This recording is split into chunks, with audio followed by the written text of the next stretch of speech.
ಒಮ್ಮೆ ಊಹಿಸಿಕೊಳ್ಳಿ, ಕೇವಲ 35 ನಿಮಿಷ, ಹೌದು ಕೇವಲ 35 ನಿಮಿಷಗಳ ಅಂತರದಲ್ಲಿ 40 ಎಕರೆ ವಿಸ್ತೀರ್ಣದ ದಟ್ಟವಾದ ಪಾಮ್ ಆಯಿಲ್ ತೋಟದ ಮಧ್ಯದಿಂದ 2.5 ವರ್ಷದ ಹಸುಗೂಸು ದಿಢೀರಂತ ಮಾಯವಾಗ್ತಾಳೆ. 300ಕ್ಕೂ ಹೆಚ್ಚು ಪೊಲೀಸರು, ಆಂಟಿ ನಕ್ಸಲ್ ಸ್ಕ್ವಾಡ್, ಹೈಟೆಕ್ ಡ್ರೋನ್ಗಳು, ಟ್ರ್ಯಾಕರ್ ಡಾಗ್ಗಳು ಎಲ್ಲರೂ ಸೇರಿ ಇಡೀ ಕಾಡನ್ನೇ ಜಾಲಾಡ್ತಾರೆ. ಆದರೆ ಆ ಮಗುವಿನ ಒಂದೇ ಒಂದು ಸುಳಿವು ಸಿಗೋದಿಲ್ಲ. ಆದರೆ ಸರಿಯಾಗಿ 4 ದಿನಗಳ ನಂತರ ಆ ಮಗುವಿನ ಜೊತೆಯಲ್ಲಿದ್ದ ಪೆಟ್ ಡಾಗ್ ಒಂಟಿಯಾಗಿ ವಾಪಸ್ ಬರುತ್ತೆ. ಆ ನಾಯಿ ಕೊಟ್ಟ ಆ ಸುಳಿವು ಇಡೀ ಕೇಸ್ನ ದಿಕ್ಕನ್ನೇ ಬದಲಾಯಿಸುತ್ತೆ. ಇವತ್ತು ನಾವು ನಿಮ್ಮ ಮುಂದೆ ತಂದಿರುವ ಸ್ಟೋರಿ ಯಾವುದೇ ಹಾಲಿವುಡ್ ಥ್ರಿಲ್ಲರ್ ಸಿನಿಮಾಗೂ ಕಡಿಮೆ ಇಲ್ಲ. ಇದು ಕೇವಲ ಒಂದು ಮಿಸ್ಸಿಂಗ್ ಕೇಸ್ ಅಲ್ಲ. ಒಂದು ಕಡೆ ಕರುಳು ಕಳೆದುಕೊಂಡ ತಾಯಿಯ ರೋಧನೆ, ಇನ್ನೊಂದು ಕಡೆ ಪೊಲೀಸರಿಗೆ ಬೆವರು ಇಳಿಸಿದ ಒಂದು ನಿಗೂಢ ಜಾಗದ ರಹಸ್ಯ. ಕಾಕಿನಾಡದಲ್ಲಿ ನಡೆದ ಈ ಮನಸ್ಸು ಛಿದ್ರಗೊಳಿಸುವ ಘಟನೆ ಇವತ್ತು ಇಡೀ ದೇಶದ ಗಮನ ಸೆಳೆಯುತ್ತಿದೆ. ಅಷ್ಟಕ್ಕೂ ಆ 35 ನಿಮಿಷದಲ್ಲಿ ಅಲ್ಲಿ ನಡೆದಿದ್ದೇನು? ಆ ಪುಟ್ಟ ಕಂದಮ್ಮ ಏನಾದ್ಲು? ಬನ್ನಿ, ಗ್ರೌಂಡ್ ರಿಯಾಲಿಟಿಯಲ್ಲಿ ಅಸಲಿಗೆ ಏನಾಯಿತು ಅಂತ ಎಳೆಯಾಗಿ ಬಿಡಿಸಿ ಹೇಳ್ತೀವಿ. ಸ್ನೇಹಿತರೆ ನಮಸ್ಕಾರ, ಚರಿತ್ರೆಯ ಮತ್ತೊಂದು ವಿಡಿಯೋಗೆ ನಿಮಗೆಲ್ಲ ಪ್ರೀತಿಯ ಸ್ವಾಗತ.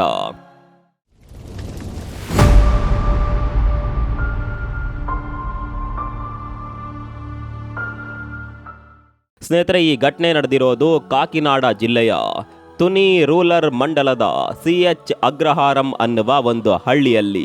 ಅಲ್ಲೊಂದು ಬರೋಬ್ಬರಿ 40 ಎಕರೆ ವಿಸ್ತೀರ್ಣದ ಪಾಮ್ ಆಯಿಲ್ ತೋಟ ಇದೆ. ಆ ತೋಟದ ಓನರ್ ಹೆಸರು ಸಬ್ಬಾ ಅಮ್ಮಿ ರೆಡ್ಡಿ ಅಂತ. ಇದೇ ತೋಟದಲ್ಲಿ ಕಳೆದ 15 ವರ್ಷಗಳಿಂದ ಗಣೇಶ್ ಮತ್ತು ಭವಾನಿ ಅನ್ನುವ ದಂಪತಿ ಕೇರ್ ಟೇಕರ್ಸ್ ಆಗಿ, ಅಂದರೆ ತೋಟದ ಕೆಲಸ ಮಾಡಿಕೊಂಡು ಅಲ್ಲೇ ಒಂದು ಸಣ್ಣ ಫಾರ್ಮ್ ಹೌಸ್ನಲ್ಲಿ ವಾಸವಾಗಿದ್ದರು. ಪಾಪ ಬಡತನ ಇದ್ರೂ ನೆಮ್ಮದಿಯ ಜೀವನ. ಇವರಿಗೆ 2 ಮಕ್ಕಳು, ಅದರಲ್ಲಿ ಹಿರಿಯ ಮಗಳೇ 2.5 ವರ್ಷದ ಜ್ಞಾನೇಶ್ವರಿ. ಮುದ್ದಾಗಿ ಎಲ್ಲರೂ ಆಕೆಯನ್ನ ಜಾನು ಅಂತ ಕರಿತಾ ಇದ್ರು. ಗಣೇಶ್ ಅವರ ತಂದೆ ಅಂದರೆ ಮಗುವಿನ ಅಜ್ಜ ಚಿನ್ನಂಬಾಯಿ ಕೂಡ ಇದೇ ತೋಟದಲ್ಲಿ ಗಾರ್ಡನರ್ ಆಗಿ ಕೆಲಸ ಮಾಡ್ತಿದ್ರು. ಆದರೆ ಈ ತೋಟ ಇದೆಯಲ್ಲ, ಇದು ಸಾಮಾನ್ಯ ತೋಟ ಅಲ್ಲ. ಇದು ನೋಡೋದಕ್ಕೆ ಎಷ್ಟು ಸುಂದರವಾಗಿದೆಯೋ ಅಷ್ಟೇ ಭಯಾನಕ. ಆ ತೋಟದ ಪಕ್ಕದಲ್ಲೇ 80ರಿಂದ 100 ಅಡಿ ಎತ್ತರದ ಕಡಿದಾದ ಬೆಟ್ಟಗಳಿವೆ. ಮನುಷ್ಯರಿಗಿಂತ ಎತ್ತರವಾದ ಅಂದರೆ ಬರೋಬ್ಬರಿ 6 ಅಡಿ ಎತ್ತರದ ಹುತ್ತಗಳಿವೆ. ಇದರ ಜೊತೆಗೆ ಅದು ರಿಸರ್ವ್ ಫಾರೆಸ್ಟ್ ಏರಿಯಾಗೆ ಕನೆಕ್ಟ್ ಆಗಿರೋದ್ರಿಂದ ಅಲ್ಲಿ ಕಾಡು ಹಂದಿಗಳು, ಕಾಡು ನಾಯಿಗಳು, ನರಿಗಳು ಮತ್ತು ಅತ್ಯಂತ ವಿಷಕಾರಿ ಹಾವುಗಳ ಆವಾಸ ಸ್ಥಾನ ಅದು. ಇಂತಹ ಒಂದು ಡೇಂಜರಸ್ ಜಾಗದಲ್ಲಿ ಆ ಪುಟ್ಟ ಕಂದಮ್ಮ ಆಟ ಆಡಿಕೊಂಡಿರ್ತಾಳೆ. ಶನಿವಾರ ಬೆಳಗ್ಗೆ ಎಂದಿನಂತೆ ಶುರುವಾಗುತ್ತೆ. ಯಾರಿಗೂ ಗೊತ್ತಿರಲಿಲ್ಲ ಆ ದಿನ ಅವರ ಜೀವನದಲ್ಲಿ ಎಂಥ ಚಂಡಮಾರುತ ತರುತ್ತೆ ಅಂತ. ಸಮಯ ಸರಿಯಾಗಿ ಬೆಳಗ್ಗೆ 11:30. ಗಣೇಶ್ ತನ್ನ ಬೈಕ್ನಲ್ಲಿ ತೋಟದ ಕೆಲಸಕ್ಕೆ ಅಂತ ಸ್ವಲ್ಪ ಮುಂದೆ ಹೋಗ್ತಾರೆ. ಆಗ ಜಾನು ಅಳ್ತಾ ಅಪ್ಪನ ಬೈಕ್ ಹಿಂದೆಯೇ ಓಡಿ ಬರ್ತಾಳೆ. ಇದನ್ನ ನೋಡಿದ ಗಣೇಶ್ ಮಗುವನ್ನ ಬೈಕ್ ಮೇಲೆ ಕೂರಿಸ್ಕೊಂಡು ವಾಪಸ್ ಮನೆ ಹತ್ರ ತರ್ತಾರೆ. ಸಮಯ 11:50. ಗಣೇಶ್ ಮಗುವನ್ನ ತಾಯಿ ಭವಾನಿ ಕೈಗೆ ಒಪ್ಪಿಸಿ ಮಗುವನ್ನ ನೋಡ್ಕೊ ಅಂತ ಹೇಳಿ ತೋಟದಲ್ಲಿ ಕೊಬ್ಬರಿ ಕೀಳಲು ಅಲ್ಲಿನ ಕ್ಲರ್ಕ್ ಜೊತೆ ಹೊರಟೋಗ್ತಾರೆ. ಗಣೇಶ್ ಬೇರೊಂದು ದಾರಿಯಲ್ಲಿ ಬೈಕ್ನಲ್ಲಿ ಹೋದ ಕಾರಣ ಮಗು ಜಾನು ಮತ್ತೆ ತನ್ನ ಅಪ್ಪನ ಹಿಂದೆಯೇ ಓಡಿ ಹೋಗಿರೋದನ್ನ ಅವರು ಗಮನಿಸಲೇ ಇಲ್ಲ. ಇತ್ತ ತಾಯಿ ಭವಾನಿ ತನ್ನ 2ನೇ ಮಗುವಿಗೆ ಸ್ನಾನ ಮಾಡಿಸುವ ಕೆಲಸದಲ್ಲಿ ಬ್ಯುಸಿ ಆಗ್ತಾಳೆ. ಅವಳು ಅಂದುಕೊಂಡಿದ್ದು ಏನಂದ್ರೆ, ಪಕ್ಕದಲ್ಲೇ ಇರುವ ಮಾವಿನ ಮರದ ಹತ್ರ ಗಣೇಶ್ ಇದ್ದಾನೆ, ಮಗು ಜಾನು ಅಪ್ಪನ ಹತ್ರನೇ ಹೋಗಿದ್ದಾಳೆ, ಸೇಫ್ ಆಗಿದ್ದಾಳೆ ಅಂತ. ಅಪ್ಪ ಅಂದ್ಕೊಂಡಿದ್ದು ಮಗು ಅಮ್ಮನ ಹತ್ರ ಇದೆ ಅಂತ. ಅಮ್ಮ ಅಂದುಕೊಂಡಿದ್ದು ಮಗು ಅಪ್ಪನ ಹತ್ರ ಇದೆ ಅಂತ. ಆದರೆ ಮಗು ಜಾನು ತಾನು ಸಾಕು ನಾಯಿಯ ಜೊತೆ ತೋಟದ ಫೆನ್ಸಿಂಗ್ ಹತ್ರ ಒಬ್ಬಂಟಿಯಾಗಿ ಅಳ್ತಾ ನಿಂತಿದ್ಲು. ಸಮಯ ಮಧ್ಯಾಹ್ನ 12:15. ವೀರಬಾಬು ಅನ್ನುವ ಒಬ್ಬ ಸ್ಥಳೀಯ ವ್ಯಕ್ತಿ ಅಲ್ಲಿ ಎಮ್ಮೆ ಮೇಯಿಸಲು ಬಂದಿರ್ತಾನೆ. ಅವನು ಮಗು ಫೆನ್ಸಿಂಗ್ ಹತ್ರ ಅಳ್ತಿರೋದನ್ನ ನೋಡ್ತಾನೆ. ತಕ್ಷಣ ಮಗುವನ್ನ ರಕ್ಷಿಸಲು ಮುಂದೆ ಹೋಗ್ತಾನೆ. ಆದರೆ ಇಲ್ಲೇ ನೋಡಿ ಒಂದು ಬ್ಯಾಡ್ ಲಕ್ ಶುರುವಾಗೋದು. ಮಗುವಿನ ಜೊತೆ ಇದ್ದ ಆ ಸಾಕು ನಾಯಿ ವೀರಬಾಬು ಪರಿಚಯ ಇಲ್ಲದ ವ್ಯಕ್ತಿ ಅಂತ ಮಗುವನ್ನ ಎಲ್ಲೇನಾದರೂ ಮಾಡ್ತಾನೋ ಅನ್ನುವ ರಕ್ಷಣಾತ್ಮಕ ಕೋಪದಲ್ಲಿ ಅವನ ಮೇಲೆ ಅಟ್ಯಾಕ್ ಮಾಡಲು ಜೋರಾಗಿ ಬೊಗಳುತ್ತೆ.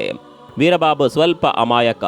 ನಾಯಿ ಕಚ್ಚುತ್ತೆ ಅಂತ ಹೆದರಿ ಅಲ್ಲಿಂದ ಓಡಿ ಹೋಗಿ ಹಳ್ಳಿಯ 3 ಜನ ಯುವಕರನ್ನ ಕರೆದುಕೊಂಡು 10ರಿಂದ 15 ನಿಮಿಷದಲ್ಲಿ ವಾಪಸ್ ಅದೇ ಜಾಗಕ್ಕೆ ಬರ್ತಾನೆ.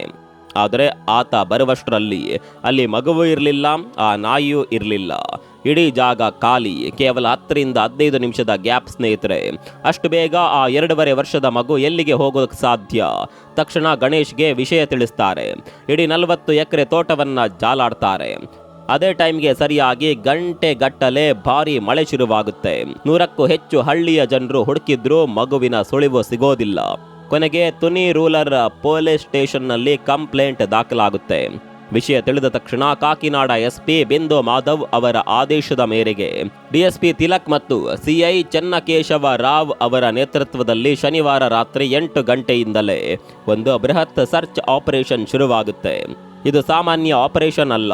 300 ಜನ ಪೊಲೀಸರು, 10 constable team, 5 forest team, 25 STRF team, dog squad, ಅಷ್ಟೇ ಯಾಕೆ ಆಂಟಿ ನಕ್ಸಲ್ ಸ್ಕ್ವಾಡ್ ಅನ್ನ ಕೂಡ ಇಲ್ಲಿಗೆ ಕರೆಸಲಾಗುತ್ತೆ.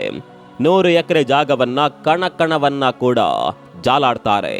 ಪೊಲೀಸರಿಗೆ ಮೊದಲು ಬಂದ ಡೌಟ್, ತೋಟದಲ್ಲಿ 8 ಇಂಚಿನ ದೊಡ್ಡ ಬೋರ್ವೆಲ್ಗಳಿದ್ವು, ಎಲ್ಲಾದ್ರೂ ಮಗು ಅದರಲ್ಲಿ ಬಿತ್ತ ಅಂತ ಚೆಕ್ ಮಾಡಿದ್ರು, ಆದರೆ ಯಾವುದೇ ಶಬ್ದ ಇರಲಿಲ್ಲ. ಆ ಆ್ಯಂಗಲ್ನ ಡೌಟ್ ಕ್ಯಾನ್ಸಲ್ ಆಯಿತು.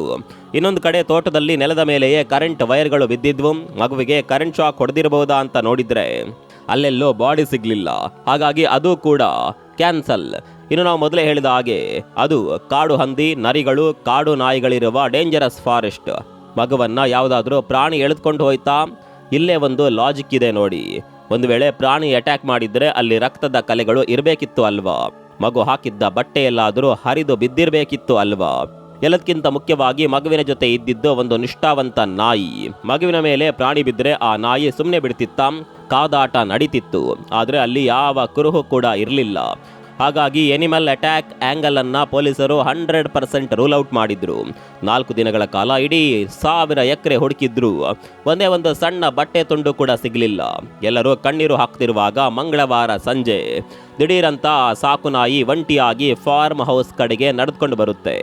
4 ದಿನ ಊಟ ನೀರು ಇಲ್ಲದೆ ನಾಯಿ ಸಂಪೂರ್ಣವಾಗಿ ಸೊರಗಿ ಹೋಗಿತ್ತು, ತುಂಬಾ ವೀಕ್ ಆಗಿತ್ತು. ಆ ನಾಯಿ ನೇರವಾಗಿ ತಾಯಿ ಭವಾನಿ ಹತ್ರ ಹೋಗಿ ಅವಳ ಸೀರೆಯ ಅಂಚನ್ನ ಬಾಯಲ್ಲಿ ಕಚ್ಚಿ ಹಿಡಿದುಕೊಂಡು ತನ್ನನ್ನ ಕಾಡಿನ ಕಡೆಗೆ, ಅಂದರೆ ಫೆನ್ಸಿಂಗ್ ಕಡೆಗೆ ಬರುವಂತೆ ಎಳೆಯೋದಕ್ಕೆ ಶುರು ಮಾಡುತ್ತೆ. ಸ್ನೇಹಿತರೆ, ಒಮ್ಮೆ ಆ ಮೂಕ ಪ್ರಾಣಿಯ ಪ್ರೀತಿಯನ್ನ ಊಹಿಸಿಕೊಳ್ಳಿ.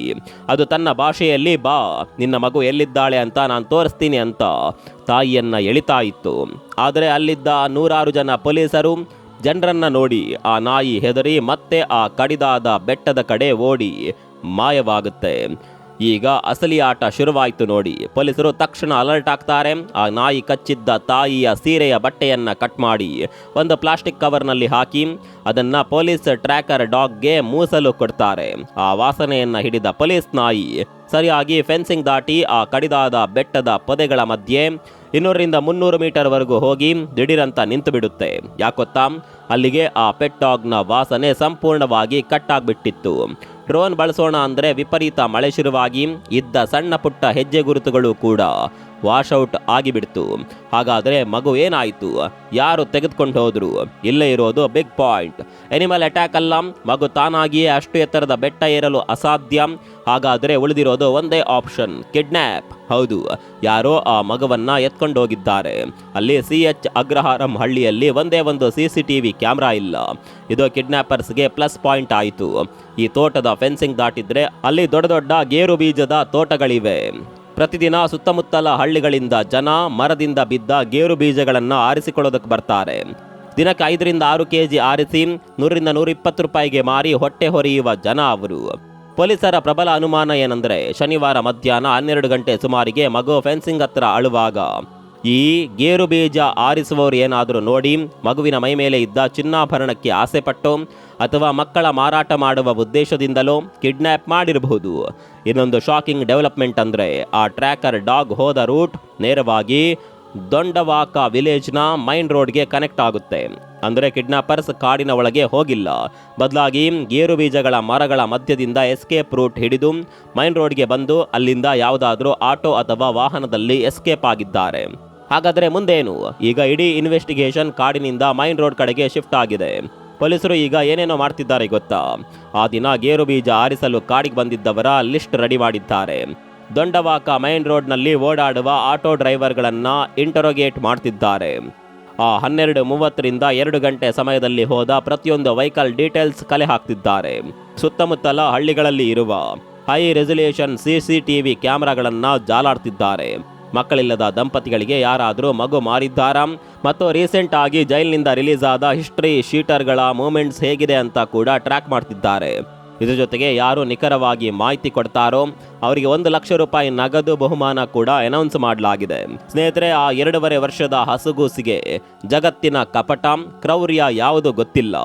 ತಾಯಿಯ ಮಡಿಲಲ್ಲಿ ಆಟವಾಡಿಕೊಂಡಿರಬೇಕಾದ ಆ ಪುಟ್ಟ ಜೀವ ಇಂದು ಯಾರೋ ರಾಕ್ಷಸರ ಕೈಯಲ್ಲಿ ಸಿಲುಕಿ ಒದ್ದಾಡ್ತಿರಬಹುದು.